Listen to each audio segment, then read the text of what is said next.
Aula 5 do curso 4 Temperamentos. O título da aula é Apetite Sensitivo.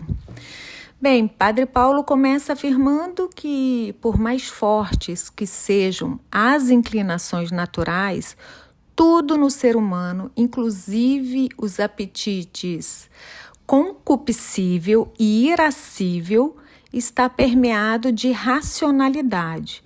Isso significa que, em maior ou menor grau, essas inclinações estão ao alcance das decisões livres da pessoa e do seu poder de transformação interior.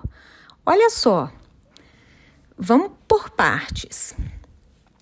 O que ele, como sempre, Padre Paulo Ricardo, muito bem didático, retoma alguns conceitos das aulas anteriores e lembra que o temperamento foi definido como um conjunto de inclinações íntimas que brotam da constituição fisiológica do homem, e a classificação tradicional são aqueles 4 tipos: colérico, sanguíneo, fleumático e melancólico, E que eles são fundados no grau de excitabilidade e na permanência desse grau de excitação.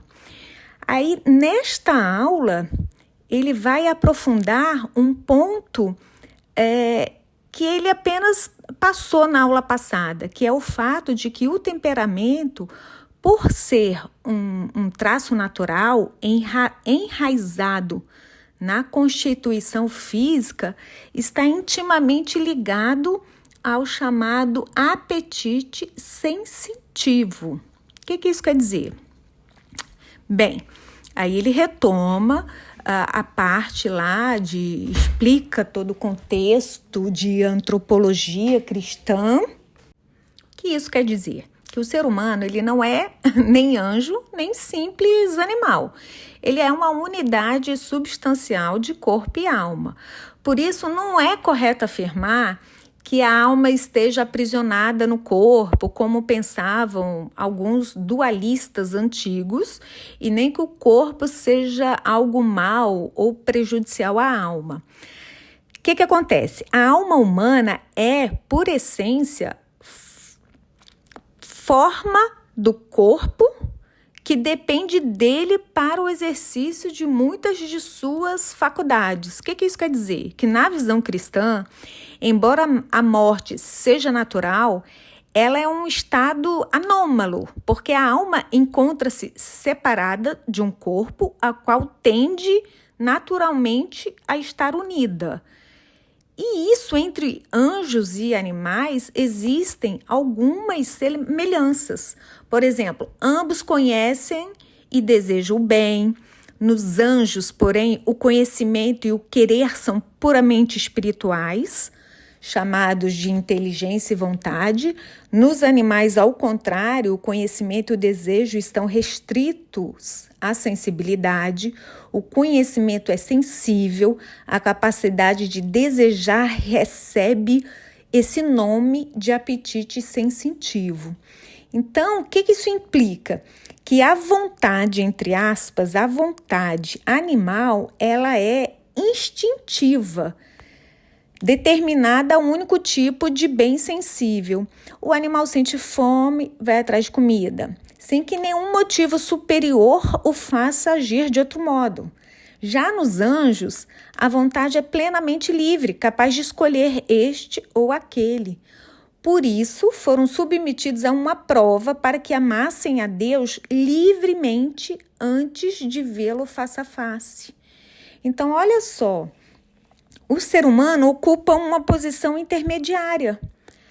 Não conhece a verdade como um só golpe de vista, como os anjos, mas precisa partir dos sentidos para alcançá-la por abstração, sabe?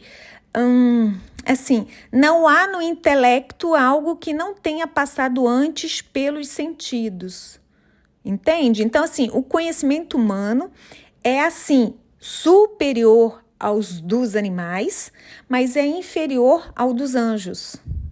Então, assim, há no homem um conhecimento intelectual e um conhecimento sensitivo. Este último está ligado ao apetite sensitivo, também chamado de vontade, entre aspas, inferior. Isso não significa que existam duas vontades, mas dois tipos de apetite: o racional, que é livre, chamado de vontade, e o sensitivo, que por ser orgânico, tende a desejar determinados objetos. Então, graças a essa dupla dimensão, o homem pode sentir fome, ao mesmo tempo decidir livremente jejuar, por exemplo, por amor a Deus. Entende? Então, assim, embora o apetite sensitivo radique ali no organismo, ele pertence a um ser racional. Então, a sua estrutura é semelhante à dos animais, mas a sua inserção no conjunto da pessoa é diversa. Então, a gente, em sentido geral, o apetite é a inclinação para um bem. O apetite sensitivo inclina-se a um bem aprendido pelos sentidos. Então, a gente tem o discernimento de ir atrás de um objetivo por conta desse apetite sensitivo. Então, esse apetite ele divide-se em concupiscível e irascível. O que isso quer dizer? Quando o bem é percebido como deleitável, presente, de fácil obtenção, entra a ação o objetivo concupiscível.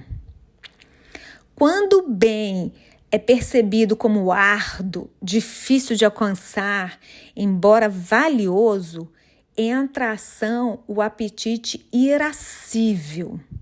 E daí a gente tem que dominar esses dois apetites.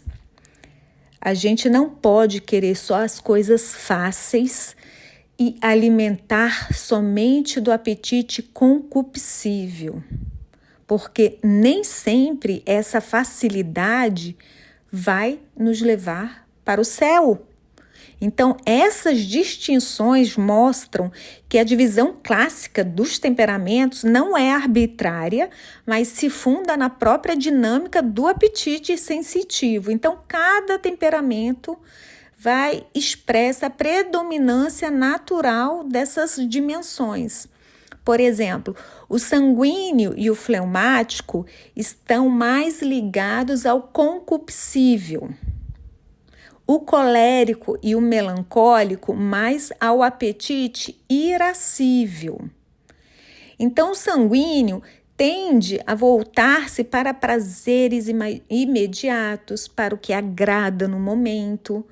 Seu apetite concupiscível é facilmente excitável, o que explica sua tendência à superficialidade, à dispersão. E diante de bens árduos, costuma desanimar, pois o apetite irascível não é predominante. Então, o sanguíneo tem que trabalhar isso nele, diminuir esse apetite concupiscível e elevar o apetite irascível. O fleumático também se orienta para os prazeres sensíveis, mas com uma menor excitabilidade. Isso torna menos disperso, um pouco mais constante do que o sanguíneo. Agora, no colérico e no melancólico, por exemplo, destaca o apetite irascível. O colérico possui uma energia natural intensa, grande capacidade de concentração para projetos difíceis, disposição para enfrentar obstáculos. Diante dessa dificuldade, sua motivação cresce. O melancólico, embora também se inclina aos bens árduos, tende mais facilmente ao desânimo, à desesperança. Então, em síntese, essa aula nos mostra que as inclinações temperamentais dizem respeito à predominância de um dos dois apetites sensíveis. Isso não significa que o temperamento seja uma condição invencível. O que significa é que de alguma medida, a gente tem que ter domínio da razão e da liberdade desses apetites. Então, o problema é a consequência do pecado original que fez com que a gente tivesse agora que lutar com essa desarmonia entre corpo e alma, entre inteligência, vontade e os apetites. Então, por isso, conhecer o próprio temperamento, é possível a gente identificar as qualidades naturais recebidas, os defeitos dominantes, para a gente assim poder chegar ao céu. Então, nos vemos na próxima aula.